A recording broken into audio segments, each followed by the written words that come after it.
रोजाना ज्ञानवर्धक धार्मिक और ज्योतिष जानकारियों के लिए आप हमारे इस चैनल श्री एस्ट्रो को सब्सक्राइब कर सकते हैं। तो आज इस वीडियो में हम आपको कुल देवी की साधना के बारे में जानकारी शेयर करने जा रहे हैं। कैसे आप कुल देवी की सरल साधना कर सकते हैं, यदि आप जानना चाहते हैं तो इस वीडियो को पूरा अंत तक देखिएगा। तो आइए शुरू करते हैं। कुल देवी साधना अपने आप में एक बहुत ही चमत्कारी सौभाग्यशाली साधना है और इस साधना को प्रत्येक व्यक्ति को, हर व्यक्ति को जो परिवार में रह रहा है उसे जरूर करनी चाहिए। देखिए दोस्तों, किसी भी व्यक्ति के जीवन में समय समय पर बहुत सारी समस्याएं जन्म लेती है और अक्सर ये देखा गया है कि ये समस्याएं कुल देवी या आपके कुल देवता के रुष्ट हो जाने पर, नाराज हो जाने का परिणाम होता है। तो कुल देवी या कुल देवता की साधना बहुत जरूरी है। देखिए, आप इस भौतिक जगत में बहुत सारे काम करते हैं।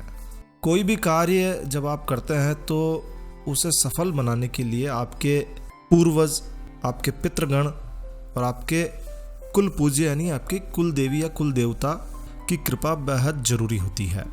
और यदि आप अपने कुल देवता को, अपनी कुल देवी को नहीं मानते हैं, नहीं पूजते हैं, यदि आप अपने पितृगणों की कृपा नहीं लेते हैं, तो ऐसी स्थिति में परिणाम उल्टे ही हो जाते हैं। कई लोगों का प्रश्न है कि हमें तो हमारी कुल देवी का ही पता नहीं है, और सही है। आज के भौतिकवादी युग में लोग अपनी परंपराओं को भूलते जा रहे हैं, अपने इष्ट देव को भूलते जा रहे हैं, अपने कुल देवी देवताओं को भूलते जा रहे हैं। तो कुल देवी का आपको ज्ञान हो या ना हो, आपको कम से कम वर्ष में एक बार ये साधना जरूर करनी चाहिए। यदि आप ये साधना करते हैं तो इससे आपको क्या क्या लाभ होते हैं, चलिए पहले उसे जानते हैं। देखिए, कुल देवी की साधना से आप आर्थिक रूप से मजबूत होते हैं, सामाजिक रूप से मजबूत होते हैं। जब आप सभी तरह से मजबूत होते हैं तो आपको जगह जगह भटकने की आवश्यकता नहीं पड़ती है, आपको जगह जगह भटकने से मुक्ति मिलती है। अगर आप कई प्रकार की भौतिक समस्याओं से जूझ रहे हैं तो उससे आप मुक्त रहेंगे, और ऐसे में प्रभु या इष्ट की भक्ति करने के लिए आपके पास पर्याप्त समय आपको मिल पाएगा। जब आप अपने कुल देवी या कुल देवता की साधना करते हैं तो उन साधनाओं के प्रभाव से आपकी आने वाली पीढ़ियां भी सुख शांति से जीवन बिता पाती है, और आपकी आने वाली पीढ़ियों को भी ज्ञान होता है कि हमारी कुल देवी या हमारा कुल देवता कौन है। तो वर्ष में एक बार कुल देवी या कुल देवता या फिर दोनों की ही साधना आपको जरूर से करनी चाहिए। यदि आपकी कुंडली में ग्रहों का दोष है, नक्षत्र वक्री होकर आपको पीड़ा दे रहे हैं, तो आपकी कुल देवी की साधना आपको ग्रह नक्षत्रों की पीड़ा से भी मुक्ति दिला सकती है। यदि आप बीमारियों से जूझ रहे हैं तो कुल देवी की साधना आपको बीमारियों से मुक्त कर सकती है। तो कुल देवी की साधना हर तरीके से आपके लिए श्रेष्ठ होगी। कुल देवी यानी कि वंश बेल, पीढ़ी दर पीढ़ी चलने वाली क्रमिक श्रृंखला है, यानी कि जो आपके पूर्वज जिन देवता को, जिन देवियों को पूजते आ रहे हैं, आदिकाल से ये क्रम चलता जा रहा है। जिस तरह से हर परिवार में एक मुखिया होता है, उसकी जिम्मेदारी होती है कि वो किसी भी दशा में, किसी भी स्थिति में परिवार की रक्षा करेगा, भरण पोषण की व्यवस्था करेगा, और यदि घर परिवार का कोई सदस्य गलती करता है तो उसे सजा भी देगा। तो मुखिया के द्वारा दिए गए दंड में कहीं कोई अपील नहीं होती है। इसी तरह से, उसी प्रकार से आपके परिवार की, आपके समाज की, आपकी जाति की कुल देवी सर्वोच्च स्वामिनी होती है आपके परिवार के लिए। आपकी कुल देवी या कुल देवता पर ही आपके सदस्यों की देखभाल की, सामाजिक आर्थिक सारी समस्याओं की जिम्मेदारी होती है। इसके विपरीत यदि आप कोई गलती करते हैं या आप अपनी कुल देवी को ध्यान नहीं करते हैं, कुल देवता का ध्यान नहीं लगाते हैं, तो ऐसी स्थिति में आपके कुल देवी या देवता आपको दंडित करने के लिए भी अधिकारी होते हैं। तो कुल देवी की पूजा, कुल देवी का सम्मान, कुल देवी की साधना बहुत जरूरी है। तो यदि आप कुल देवी की साधना करते हैं तो इन सारी समस्याओं से आप मुक्त हो सकते हैं। तो यदि आप कुल देवी की साधना करना चाहते हैं तो सरल विधि हम आपको बताने जा रहे हैं। कुल देवी की साधना के लिए आपको जो सामग्री चाहिए उनमें 3 आपको पानी के नारियल चाहिए, पानी वाले नारियल चाहिए। 1.25 मीटर आपको लाल रंग का कपड़ा चाहिए। 3 प्रकार की आपको मिठाइयाँ चाहिए, 9 सुपारियाँ आपको चाहिए, साबुत सुपारी जो आती है पूजा की। श्रृंगार की सामग्री आती है, सभी प्रकार की श्रृंगार की सामग्री जिसमें काजल, टीकी, कुमकुम, वस्त्र इत्यादि श्रृंगार की सारी सामग्री आप ले लें। पान के 9 पत्ते आपको लेने हैं, 3 घी के दीपक लेने हैं, कुमकुम, हल्दी, सिंदूर, मोली और 3 रंग के चावल आपको लेना है। 3 रंग के चावल कैसे बनाएंगे आप? सिंदूर से, कुमकुम से और हल्दी से रंग कर आपको 3 रंग के चावल बना लेने हैं। तो 3 पानी वाले नारियल, 1.25 मीटर लाल कपड़ा, 3 प्रकार की मिठाइयाँ, 9 सुपारियाँ, श्रृंगार की सामग्री और 9 पान के पत्ते, 3 घी के दीपक, कुमकुम, हल्दी, सिंदूर, मोली, 3 रंग के चावल जो आपको सिंदूर, कुमकुम और हल्दी से रंग लेने हैं, ये आपको करना है। अब साधना कैसे करनी है वो आपको बताते हैं। सबसे पहले नारियल की कुछ जटाएं निकाल लीजिए और कुछ बाकी रख लीजिए। फिर एक नारियल लीजिए, नारियल को सिंदूर से, दूसरे नारियल को उठाइए, उसको हल्दी से और तीसरे नारियल को कुमकुम से आपको रंग देना है जहाँ से आपने जटाएं निकाली वहाँ से। फिर तीनों नारियलों पर आपको मोली बांधनी है, मोली बांध दीजिए।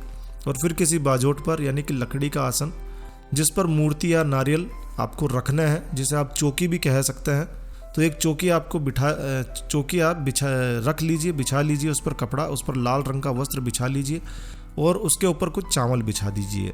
और फिर सिंदूरी नारियल के नीचे सिंदूरी चावल रखिए, पीले नारियल के नीचे पीले चावल रखने हैं और कुमकुमी नारियल के नीचे कुमकुमी चावल रखकर उस पर तीनों नारियल को आपको स्थापित कर देना है। समझ गए आप? 3 प्रकार के चावल हमने रंगे थे, उन तीनों पर उसी प्रकार के नारियल रंग कर आपको रख देना है। और हर नारियल पर आपको 3 पान के पत्ते रखने हैं। 9 पान के पत्ते आपने लिए हैं, 3-3 पत्ते आपको रख देना है। सभी पत्तों पर एक एक सिक्का रखना है और कुछ मिठाई रखनी है। सिक्के के ऊपर सुपारियाँ स्थापित कर देनी है। सिक्का रखकर उसके ऊपर 9 सुपारियाँ आपको स्थापित कर देनी है। 9 पत्ते लेने हैं, 3-3 पत्ते हर नारियल के सामने रखने हैं आपको और एक एक सिक्का रख के उसके ऊपर सुपारियाँ स्थापित कर देनी है। और फिर आपको गुरु पूजन करना है, गणपति जी का पूजन करना है। तो गणपति जी का पूजन कीजिए, गुरु का पूजन कीजिए और उसके बाद में कुल देवी का आपको पूजन करना है। कुल देवी के पूजन के लिए ओम ह्रीम कुल देवीये गंधम समर्पयामि ऐसा कहकर कुल देवी को गंध समर्पित करनी है आपको। ओम ह्रीम कुल देवीये पुष्पम समर्पयामि कहकर आपको पुष्प समर्पित करना है। इसी तरह से ओम ह्रीम कुल देवीये सिंदूर समर्पयामि, यानी कि जो भी चीज़ आप समर्पित करते हैं देवी को, तो ओम ह्रीम कुल देवी आपको बोलना है। और उसके बाद में जो चीज़ आप समर्पित कर रहे हैं उसका नाम लेना है। तो सिंदूर समर्पित करना है आपको, दीपक समर्पित करना है, कुछ नैवेद्य समर्पित करना है और कुछ पान के पत्ते आपको कुल देवी को समर्पित करना है। इस तरह से आपको पंचोपचार पूजन कर लेना है। अब ध्यान रखिए कि कुमकुम से रंगा हुआ नारियल जो है वो गुरु का प्रतीक होता है, हल्दी से रंगा हुआ नारियल गणपति जी का प्रतीक होता है और सिंदूर से रंगा हुआ नारियल आपकी कुल देवी का प्रतिनिधित्व करता है। तो जो सिंदूरी रंग का नारियल है वो आपकी गुरु देवी का प्रतीक है, कुल देवी का प्रतीक है। कुमकुम से रंगे हुए नारियल में सिर्फ कुमकुम ही चढ़ाना है। हल्दी से रंगे हुए नारियल को आपको सिर्फ हल्दी चढ़ानी है और सिंदूर से रंगे हुए नारियल पर आपको सिर्फ सिंदूर चढ़ाना है। मिठाई आप कोई सी भी ले लें और किसी भी नारियल के सामने आप चढ़ा सकते हैं। इसी प्रकार से दीपक जो आपने लिए हैं वो भी प्रत्येक नारियल के सामने एक जलाना है, जो कि आप पंचोपचार में जला चुके हैं। श्रृंगार की सामग्री जो है आपको सिंदूर से रंगे हुए नारियल के सामने रखनी है, क्योंकि वो आपकी कुल देवी की प्रतीक है। तो श्रृंगार की सामग्री उनको समर्पित करनी है। ओम ह्रीम कुल देवे और फिर सामग्री आपको समर्पित कर देनी है। कुल देवी को समर्पित करते हुए प्रार्थना कीजिए कि आप उसी की कृपा से यह अनुष्ठान करने का आपको सौभाग्य प्राप्त हुआ है तथा माँ आपके द्वारा समर्पित प्रत्येक वस्तु को स्वीकार करके आपको आशीर्वाद दे रही है, ऐसी आप भावना रखिए। पूरी श्रद्धा भाव से निष्पाप होकर आप आपकी कुल देवी की आराधना कीजिए और सारी सामग्री समर्पित कर दीजिए। उसके बाद में सारी प्रक्रिया जब पूरी हो जाए तो लाल मूंगे की माला से या फिर रुद्राक्ष की माला से आप ओम ह्रीम श्रीम कुलेश्वरी प्रसिद्ध एम नमः इस मंत्र का आपको 11 माला जाप करना है। ओम ह्रीम श्रीम कुलेश्वरी प्रसिद्ध एम नमः। जब माला आप जाप कर लें उसके बाद में आचमन करके अपनी जो भी आपको जो गलतियां आपसे हुई है पहले जो आप कुल देवी की आराधना नहीं कर पाए या आपसे समय समय पर जो गलतियां हुई है, अज्ञात गलतियों के लिए, ज्ञात गलतियों के लिए कुल देवी से, माता से क्षमा मांग लें। इस तरह से प्रथम दिन की पूजा पूर्ण हो जाती है। उपरोक्त तरीके से आपको अगले दिन फिर से पूजा करनी है और प्रथम दिन की तरह ही सारी क्रियाएं आपको संपन्न कर लेनी है। इस तरह से ये 3 दिन तक आपको पूजा करनी है। तीसरे दिन आपकी साधना संपन्न हो जाती है और जैसे ही साधना समाप्त होती है, पूर्ण होती है, आपको कुछ अलौकिक अनुभव भी हो सकते हैं।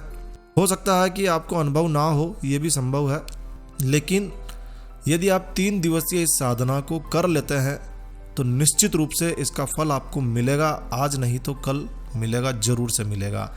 इसके बाद में तीसरे दिन की पूजा के बाद में, तीसरे दिन की आराधना साधना के बाद में सारी सामग्री आपको जल में समर्पित कर देनी है, बहते हुए जल में प्रवाहित कर देनी है। माता से, कुल देवी से प्रार्थना करनी है कि आपके परिवार का वो कल्याण करे। एक बात का विशेष रूप से ध्यान रखिए, कुल देवी की साधना के समय साधना स्थल पर पूजा की वस्तुओं को घर की किसी भी कुंवारी कन्या के द्वारा छूना नहीं चाहिए, क्योंकि कुंवारी कन्याओं के द्वारा ये साधना नहीं की जाती है। कुंवारी कन्याओं को साधना में आप सम्मिलित ना करें। जो विवाहित स्त्री पुरुष हैं वो साधना में बैठकर इस पूजा को करें। साधना समाप्ति के बाद में सहपरिवार कुलेश्वरी की आरती करें तो कुलेश्वरी की कृपा और बढ़ती है। तो आप कुल देवी की आरती भी जरूर करें। अब प्रश्न ये आता है कि यदि किसी को नहीं मालूम है कि हमारी कुल देवी कौन है, तब भी इस साधना को किया जा सकता है। आप कुल देवी की प्रार्थना कीजिए कि जो भी आपकी कुल देवी है उनको हम ये चीज़ समर्पित कर रहे हैं, ये साधना उनको समर्पित कर रहे हैं, ये पूजा उनको समर्पित कर रहे हैं, तो आपकी कुल देवी जरूर से आपसे प्रसन्न होगी और आपको पूरा फल देगी। तो दोस्तों, ये थी कुल देवी की साधना। 3 दिवसीय साधना है, आप जरूर से करके देखिए और इसका फल आपको जरूर से मिलेगा। दोस्तों, यह वीडियो बस यहीं विराम देते हैं। कैसा लगा आपको यह वीडियो, कमेंट करके हमें ज़रूर बताएं। यदि आपको यह वीडियो, यह जानकारी अच्छी लगी है, यूज़फुल लगी है, तो कृपया लाइक के बटन पर ज़रूर क्लिक कीजिए। और यदि आपने हमारा ये चैनल सब्सक्राइब नहीं किया हुआ है तो कृपया चैनल सब्सक्राइब कर लीजिए। इसी तरह के और वीडियोस देखने के लिए आप हमारे इस चैनल को सब्सक्राइब कर लीजिए। तो मिलता हूँ मैं आपका दोस्त नरेंद्र अग्रवाल फिर एक नए वीडियो में। तब तक के लिए stay healthy, stay happy. Thank you for watching my video. Thanks. जय श्री राम, जय हनुमान।